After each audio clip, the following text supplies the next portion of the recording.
I am very happy and honored to be here. Thank you to everyone at WCCE and the Canadian Embassy to make this possible.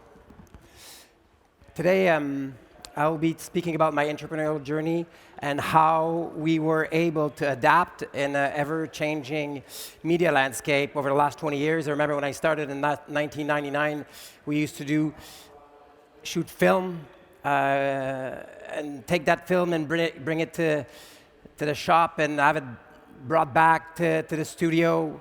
Times have changed. We used to share pictures in a photo album at the Christmas party.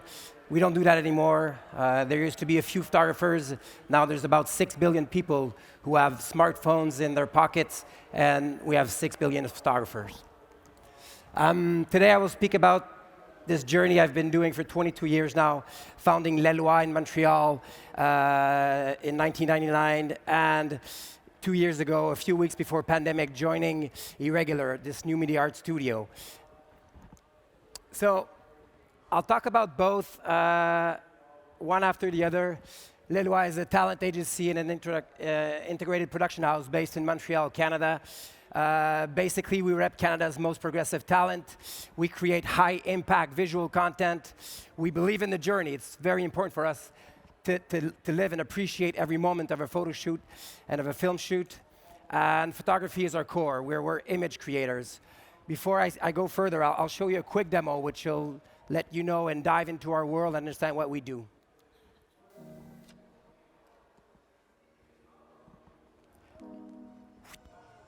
Maybe put a bit of sound.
So, when I was introduced, it was mentioned, it was shared that the purpose of Lilوا is to grow our artists to their full potential. We're based in Montreal, very small market, so we had a challenge because if we wanted to sell our product, if we want to grow our artists to their full potential, we needed to go outside of the country. We need to have international clients. So that was our challenge, international visibility. So how do we do that? We created the lab. And what's our lab? Well, it's our way of pushing the boundaries of image making. So basically what we did is that we offered our artists a way to express their creative ideas, taking those photo shoots, those film shoots, and broadcasting them on international platforms, hopefully inspire creatives from around the world, hopefully end up in art director's mood board, and then get hired to shoot the international campaign. And that, well, we've been doing for the last 5 years, and it's yielded great results. So this is what I'll be showing you today, 3 of those stories, which started in Montreal with a Pony campaign. Pony is a Montreal-based illustrator who at a certain point decided to create a little pop-up line of clothing. And usually when you do so, well, you do a fashion shoot, you get a sexy model, and then they would strike a pose. But he said, why don't we try another way of doing it? So we just took the content, took the idea, and expressed it creatively with photography. And we shared it on social media and posted on the project on Behance, which is a great platform. And then in a few weeks, we got 75,000 views. One of those people that saw it, well, it was picked up by Inspiration Grid, and there's an art director in Shanghai from Ogilvy Campaign that called us and said, hey, we have a campaign coming up for Korean hair. So we pitched on that mandate and ended up flying to Korea in Seoul and shoot the Go Korean campaign, which for us, for the artists, for a Montreal-based artist, LM Shabbat, it was a great way of saying, okay, well, we took the Montreal creativity and brought it internationally. The second case is the Wired magazine case.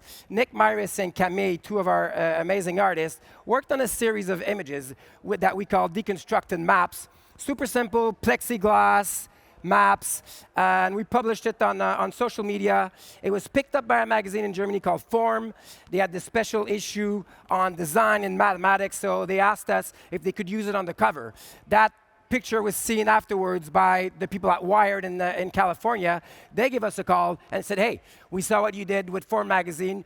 We have an issue coming up on aging. Could you do anything for us? So we come up with this concept, again, using plexiglass, but this time with flowers to express aging. So this is representing childhood, and then teenager, and then adulthood when you have your hands full, and finally, when you get a bit older like me and you're like aging.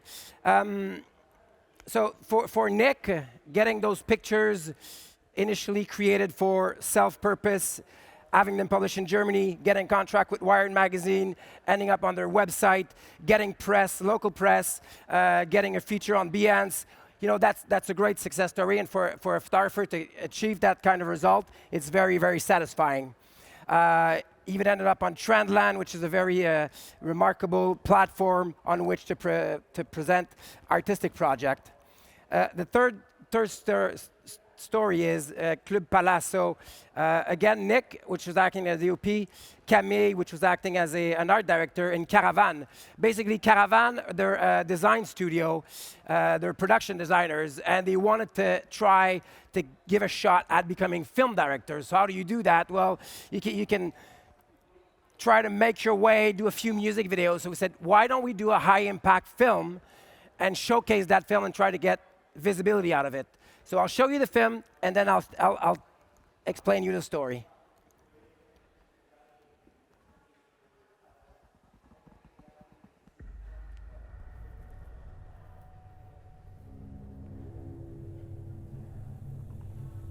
Can you do sound again?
So a very simple film, no clients, no restrictions. We just did what we wanted to do.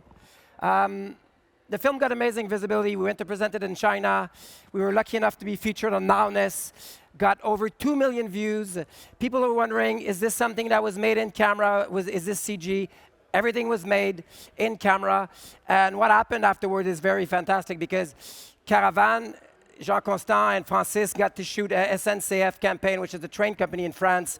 And I've since been shooting commercial films in Canada and the US and Europe ever since. So we did take a product, like an artist with barely any experience, and by creating a remarkable piece, pushing the boundaries of what we could do, we were able to propulse them to an international level. Today, Lilوا is 16 artists, 25 A players, I mean, a team of employees that's absolutely amazing. We have our head office in Montreal, we have affiliates in Toronto, Chicago, and New York. And in the last 5 years, our business evolved from like a $1.5 million revenue to $8.5 million revenue. Basically, that worked. So what next? Well, we wanted to push the boundaries once again. So I became partner at Studio Irregular, which we mentioned earlier is a new media art studio based in Montreal. We focus on interactive experience in public space. We've been around for 12 years, more than 50 exhibitions worldwide, and 20 interactive artworks that are ready to tour. We have a catalog of IP that is ready to be toured as we speak. I'll show you a demo of Irregular, and then I'll go into the details of how we push the boundaries of technology here again.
You've seen art in public space, you've seen immersive spaces as well. In the 12 years that we've been around, well, this is our most end-theme pieces. This is what we've been represented by. Control No Control has been presented in over 35 cities. We are here in Dubai because we have been invited by the Sharjah Islamic Art Festival. So anyone who wants to see this piece, it'll be active at the Science Museum in Sharjah in about 10 days, starting on the 16th. And basically, this is what created our own journey into interactive art. People just want to explore. And an irregular piece, an interactive piece, without someone to interact with it is not an art piece. So we're definitely turning a spectator, into a creator. And that's the whole idea. Our objective is to push the boundaries of art and technology. So with what we've learned in the last 10 years, we understand human behavior and how to engage interactive art pieces. We got a substantial grant from the Canadian government, thank you very much. And using computer vision and artificial intelligence, we invented our own technology so we could push the limits of what could be done in interactive art. We created Cursor. And what is Cursor? Cursor is an AI and computer vision system that will track from a large distance up to 50 people without touch, which allows us to track with the flashlight, with the body, or with the face. That allowed us to create this first piece called Points in Common. And you can see clearly that as soon as you point your flashlight to the large media facade, you start interacting. That was the first. And then we went to antibodies using face tracking. This picture has been taken at Dubai Design Week in 2020, so a year ago. And again, simple face tracking, no touching, you start interacting with the media facade. People from 7-year-old to 77-year-old can interact, and it just becomes a very playful way of playing with the artwork. right now we're exploring scale, and we produce Our Common Home, which is an interactive journey on 4 buildings. Why don't we push the idea of an art piece, an interactive art piece, and create a parcours, create a journey? This is what we've done. This is an example of what we've shown in Montreal in the month of October. 4 chapters. The theme is the environment. What's our impact on environment? What do we do to animals? How do we impact the earth with our consumption? So this tableau is called Product.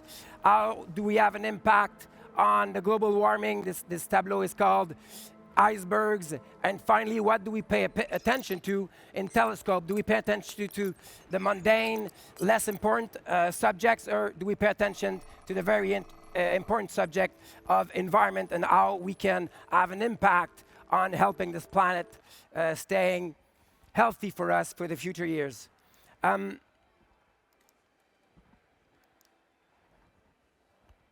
There seems to be a little problem with the presentation. I'm not able to go where we're fixing it. Amy's there. We're back. All right. So I'll go back a bit. Boop, boop, boop, boop. Basically, this is a green screen. I love green screens.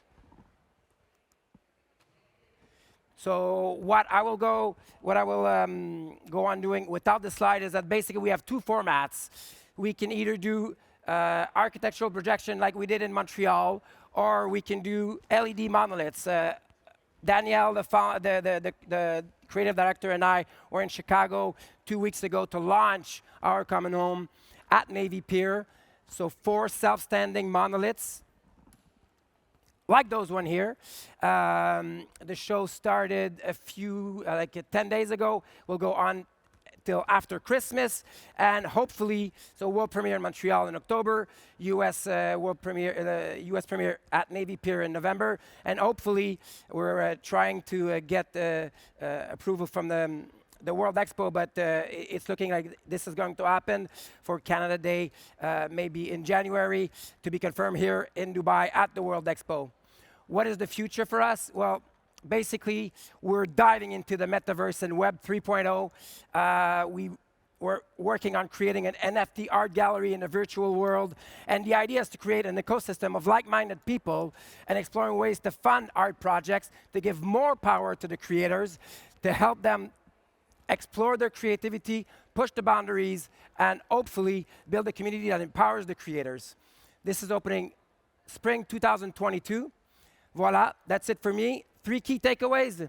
What we've learned over the years is that strong creative truly grabs attention. We realize that interactive art engages human. And then the last one is follow your dreams. Because if I'm here today, I've always wanted to be a keynote speaker. And making this happen is because we wrote the dream, we dream about it every day, we share it, and then at the end of the day, we're here with you guys. Thank you very much.